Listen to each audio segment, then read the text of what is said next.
Nakaka-glass skin yan. Maraming salamat po sa pag-comment me.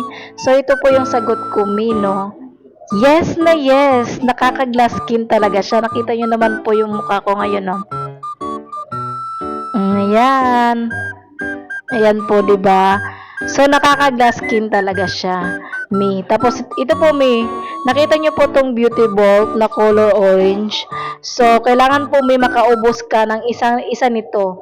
Once po na naubos niyo na po yung isang color orange, after po nitong color orange, Mi, saka na po tayo mag-maintenance. Yun naman po yung color pink na Beauty Bolt maintenance.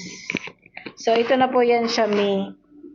Ayan, color pink na Beauty Bolt. Ito na po yung maintenance po after ng color orange po na paggamit natin. Kasi po, minimaintain po nito yung redness ng ating face at saka yung pamalat. Ayun, minimaintain po niya. At saka yun po, nami-maintain din po niya yung pagka-glass skin ng ating face at saka mas lalo pa tayong nag-glow. So, ayun po, mga ka-Unitix, ito po Beauty Bolt maintenance na color pink. Iniiwasan po kasi dito yung hindi po tayo hindi po masusunog ang ating face. So, hindi po na puro orange lang na Beauty Bolt ang ating gagamitin, kundi gagamit din po talaga tayo ng Beauty Bolt na color pink. So, alam niyo na po. Nasa yellow basket ko po ito lahat, mga ka-Unitix, available sa aking yellow basket.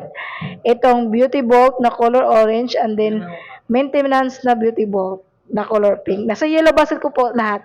Check out nyo na, buy now nyo na. Happy buying, mga ka-Unitix!